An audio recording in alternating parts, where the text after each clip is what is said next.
Thank you very much.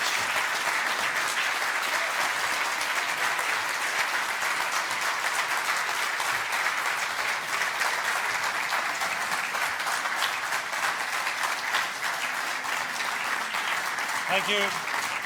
Thank you very much, folks. Please have a seat. I'm really heartened to see so many people out on a Saturday morning. Thank you. And some, of course, very familiar faces.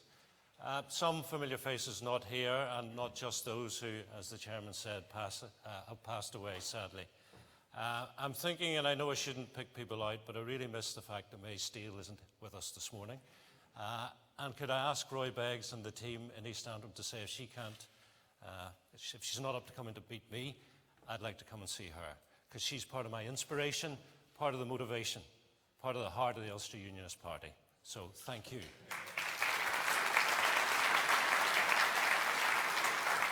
I also note some new faces, and again, it's not right to pick people out, but maybe just to acknowledge one, and maybe ask him just to stand up on behalf of the new members, because I see over here Stephen Galt from Enniskillen. Stephen, you're most welcome.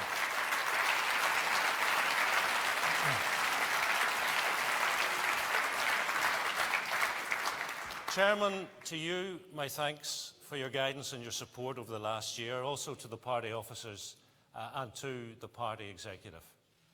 I'm not going to dwell on what I think my achievements have been over the last 4 years, because my first page,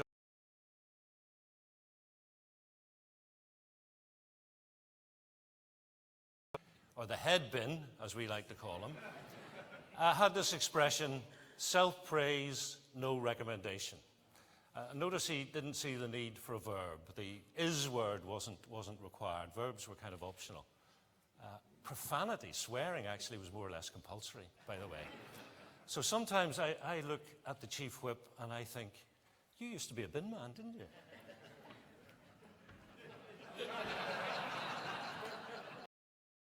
Is being driven by a collective will. And we want to be more professional as an organisation, and we're getting there, in no small measure thanks to the 24/7 efforts of people like John Moore and Colin McCusker and Stephen Nicholl. We also want to be more coherent in what we have to say to the public, and I believe we are. We're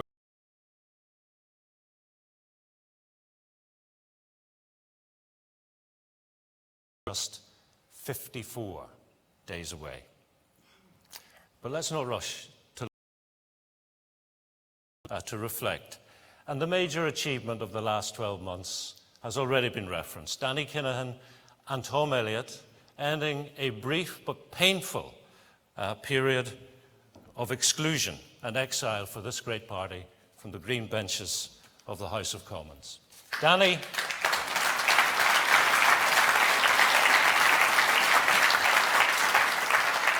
Danny winning South Antrim for us, Tom winning Fermanagh and South Tyrone for all unionism. And remember, colleagues, running Tom was our idea. We may not currently be the biggest party of unionism, but we're still the party with the best ideas and the most inclusive ideas, like offering all unionism the opportunity to coalesce around one candidate, take on Sinn Féin, and deliver a rare defeat to Republicans. And I'm going to take to the grave the scenes at the Fermanagh count. That was in Armagh, as Republicans had to grapple with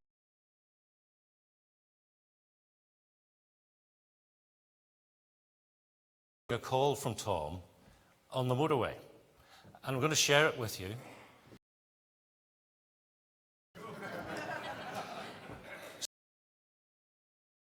We small are. And I said, most certainly, Tom. In fact, I'm on my way.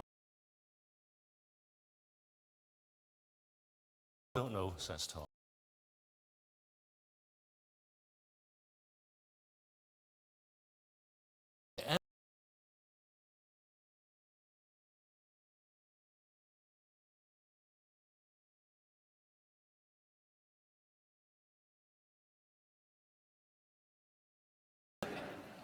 Flip,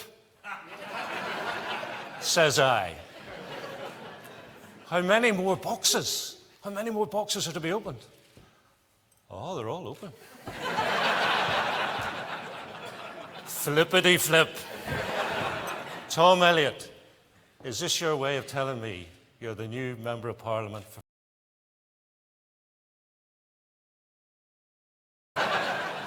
Ladies and gentlemen, Danny Kinahan, Tom Elliott.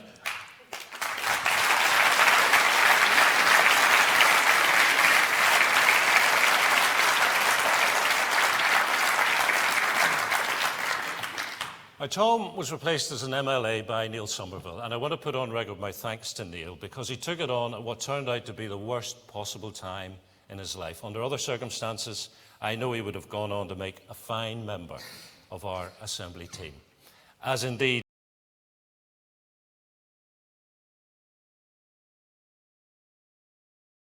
I thank them, and I thank our entire MLA team and their personal office staff.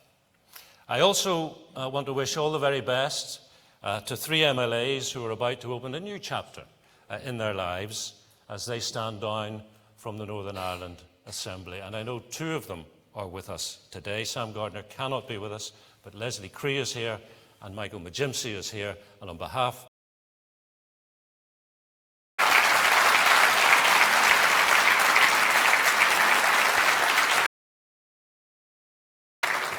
So, members, to the Assembly elections. Last weekend, the DUP leader fired the first shot. As I said, I made the first suggestion last year. I proposed something that was going to be positive, something good for all unionism, not just the Ulster Unionist Party. And it's on record. Look at my conference speech from 2014. Potentially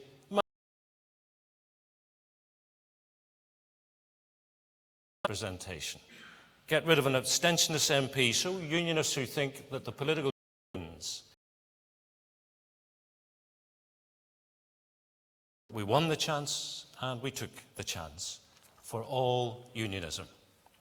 So what was the big idea the new DUP leader came up with last weekend? Something equally bold and positive and inclusive? No, it was the enemy squarely at us. And it was Project Fear.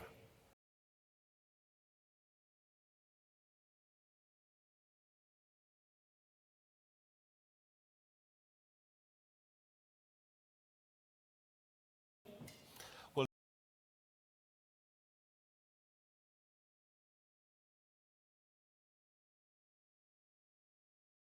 the bed, and who's sleeping on the right side of the bed?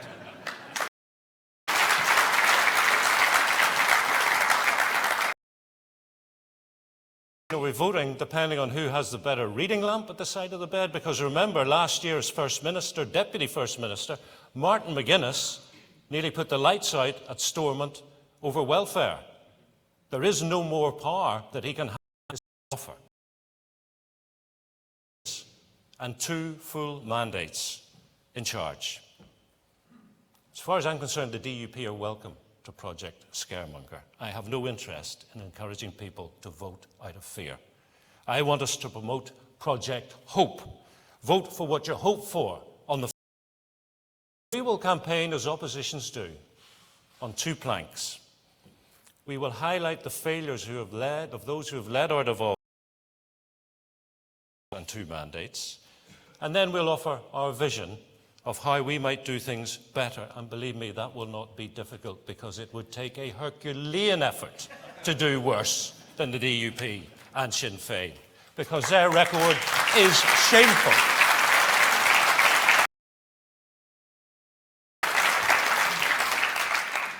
They promised they would spend 12 accessible, affordable childcare, and the spend would be complete by the end of March last year, at which point they had spent only £4.5 million. They promised 5,000 new jobs at the Maze with a £300 million investment. And if it wasn't for the RUAS, it would be an empty lot. They promised our brave emergency services the best training. And they promised they would spend £80 million by March of last year tackling poverty. and at the end of March they had spent 1.5 million pounds. Expect to spend the money until the 5 years late. Election and deprivation. Now, I have studied, members, the last put our people kind of bumble along with about 75 to 80% of the living standard of our cousins in England, Scotland and Wales. It also makes clear that the effort to close the gap was at its height in 2007. That's when the gap was at its narrowest. 2007, the year Sinn Féin, the DUP, took over. Been downhill ever since. Now, some of you will say, but 2008 there was a recession. Well, I say, exactly. We have such a big public sector. We were more protected against recession than any other nation or region of the United Kingdom, so the gap should have narrowed even more. But it didn't. It widened. And so because all you have to do is vote for more of the same. Otherwise, well, I suppose otherwise they have to take their personal effects out of the suite of offices that is labelled the First Minister at Stoneham Castle. I have to say, if it was David Cameron who broke all those promises, he'd be out. If it was Nicola Sturgeon in Edinburgh, she'd be out. If it was Corwin Jones in Cardiff, he'd be out. If it was Enda Kenny in Dublin, the electorate would reject him too, and they already have, of course. And he was presiding over an economy which was growing at something like 6% compared to our anemic 1% growth. So if it's not acceptable in England, Scotland, Wales or the Republic of Ireland, tell me, why Northern Ireland? Is it simply because of project fear and scaremonger? There is nothing to fear except fear itself. Franklin D. Roosevelt, speaking in 3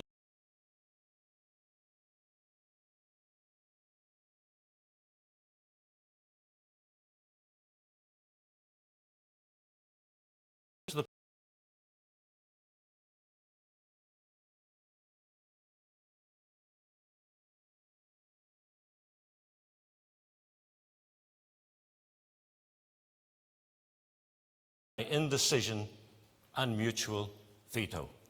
The proposition is simple. To the voter, you have a choice: change or more of the or better. Working properly. I know that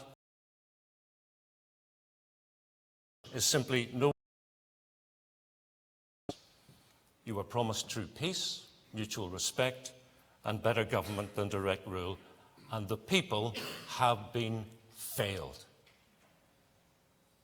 Well, I have a vision for a new Northern Ireland, and in 3 words, that vision is this: make it work. And I hear non-unionists say they want to make Northern Ireland work, and that is the opportunity, a new partnership of those committed to peace and to settle it.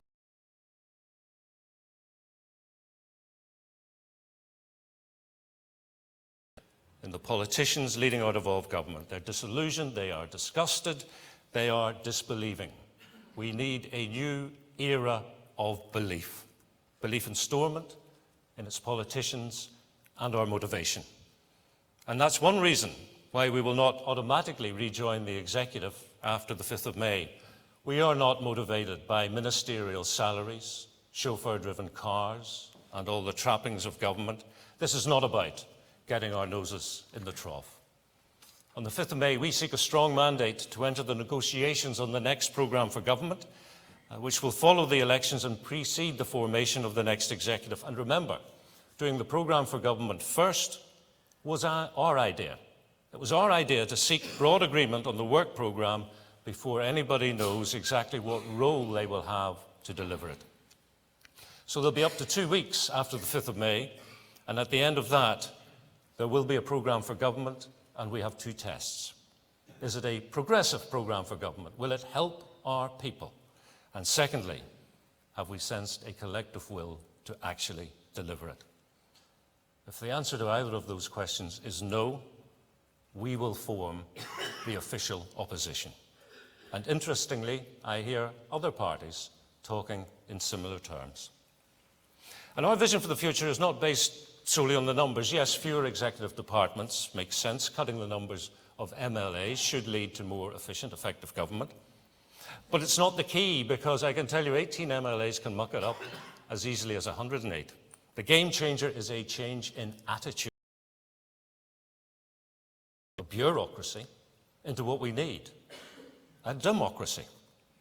We need a culture shift that puts the focus on outcomes and is mature enough to realize Stormont cannot and should not try to do everything. I ask you this question: why did devolution stop at Stormont? In my vision, Stormont will stick to setting the vision, but the power to deliver will be devolved through the councils into communities and as close as possible to the family unit, because that's where you make a change, with the family unit. Big parties of the executive. It is, however, the right thing to do. It is here in this document. It's also online at uup.org. And we have a suite of policies now. And I make no apology for the fact that the first in a series of 7 is on mental health and well-being. It's a 15-point plan for helping those whose lives are blighted by mental health issues. People who woke up this morning, as they woke up yesterday and will do tomorrow, denied a sense of opportunity for a fulfilling life. People who crave for better and for help. And we want a mental health champion, not an expensive quango, a mental health champion paid for by the mental health charities and philanthropic donations, not a penny of public money involved. A truly independent champion. And we want to do more for our armed forces and veterans and their families. The armed forces moral obligation to those who put on a uniform to defend our values. And it is not acceptable that service personnel, because they happen to be from or happen to be living in this part.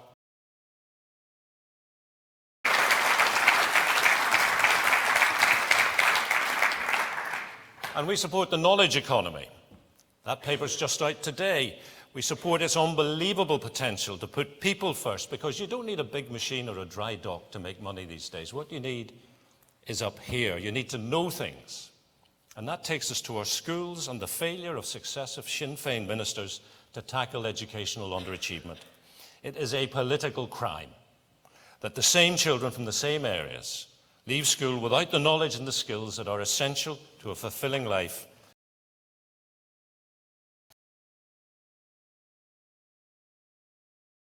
To give up just an hour or two a week, and it works. We could have an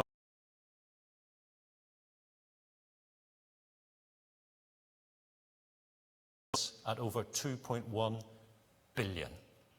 You wouldn't even notice it. So we offer a new era of belief where we restore pride and confidence in our public services, particularly the NHS, the jewel in the crown of our statutory services. An era of belief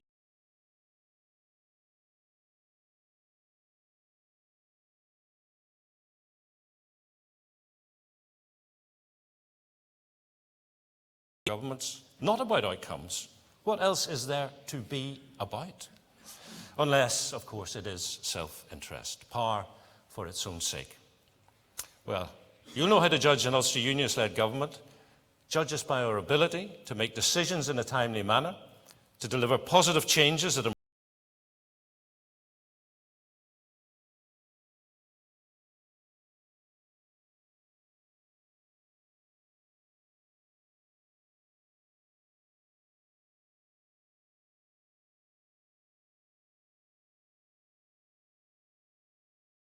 involve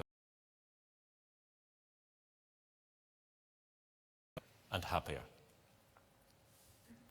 I need, colleagues, to mention Europe, because when I was elected leader, I was warned there were two things not to touch, both in and out issues. In and out of the executive, in and out of Europe. And in the last 6 months, the executive was unanimous in voting to withdraw from the Northern Ireland devolved government. And we were one voice short of being unanimous last week in accepting the recommendation with regard to the European Union. There can be no better proof that this party is a different party, a better party, a united party. And this will be a different election for the Assembly than 2011 or 2007 or 2003. It will be different and it will be better. Better because we are healed. We believe in ourselves again. And you find credibility with the public. And the belief and the credibility feed off each other in a virtuous circle that gives us the electoral gold dust, the Mo word. We have momentum. And we're the only one of the big five with momentum. And we have the vision, we have the policies, and we have the candidates. Now, when we debated the EU last Saturday at the Executive, I was very pleased with the quality of the debate. And at one point, Councillor Alex, it's Shakespeare. He said, but break a tune gently. Mr. Chairman, let me tell you, I want to introduce our candidates for the 5th of May. We are showing huge changes in the candidates we're fielding this year. Compared to last time out in 2011, only 8. Only a quarter are standing again. We have no fewer than 25 new candidates, including a totally new slate for Belfast. So, by constituency and in alphabetical order within constituency, where there is more than one candidate. Conference, I introduce to you, standing in East Belfast, Andy Allen and Chris McGimsey, although Chris is not with us today.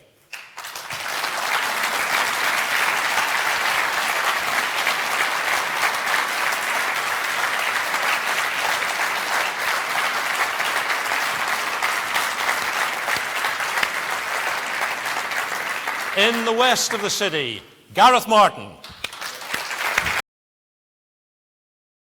Belfast, Rodney McEwen.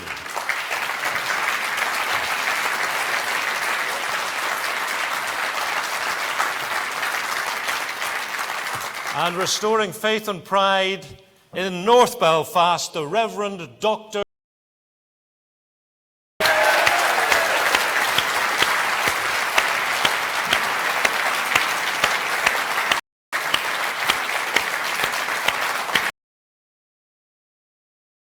And can I just pause to say, I got a message from our new party representative in Rathcoole, Dee Crooks, to say he was sorry he couldn't make it, but could I please mention Rathcoole because it is important to him.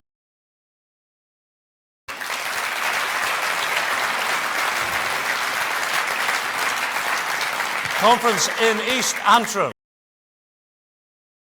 Morrow and John Stewart.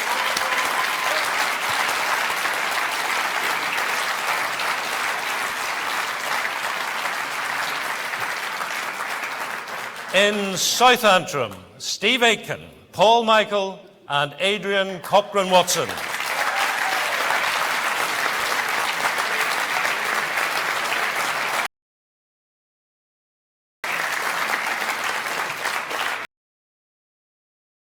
Swan, and with apologies for not being here, Andrew Wright.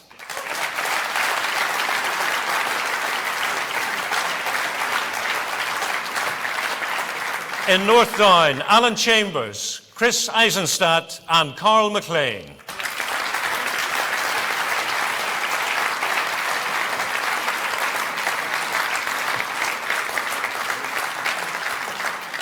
In Uri Armagh, Danny Kennedy and Sam Nicholson.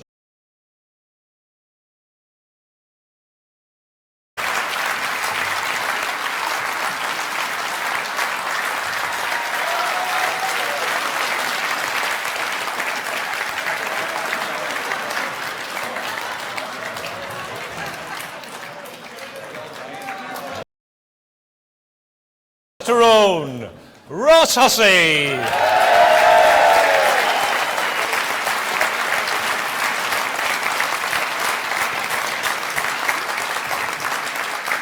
Contesting foil, Julia Key.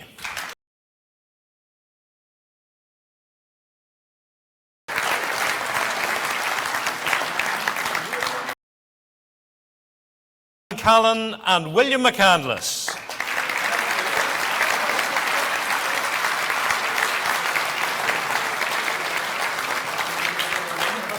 In Fermanagh and South Tyrone, Rosemary Barton and Alistair Patterson.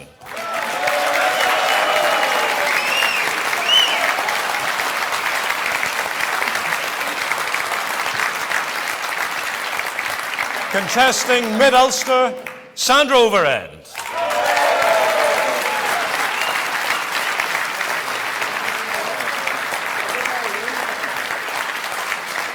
In Lagan Valley, Robbie Butler and Jenny Palmer.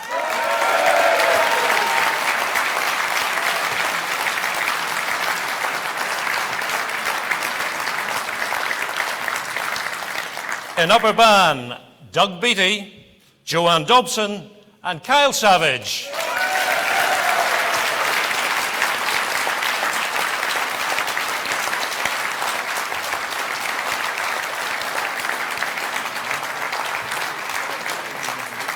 In South Down, Harold McKee.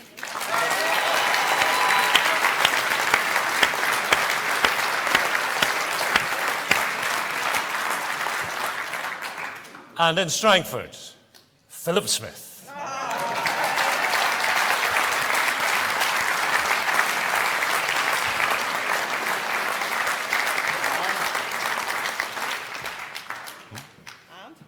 Colleagues, yeah, I might have a go. Still thinking about it. Here is a bit of Shakespeare. There is a tide in the affairs of men that, taken at the flood, leads on to fortune. Candidates, the tide started to turn 2 years ago at local government level.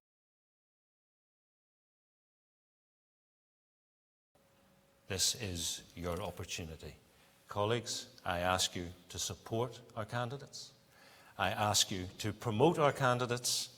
And I ask you to join me in thanking our candidates, because it can be a lonely and a very exposed place being a candidate over the next 54 days.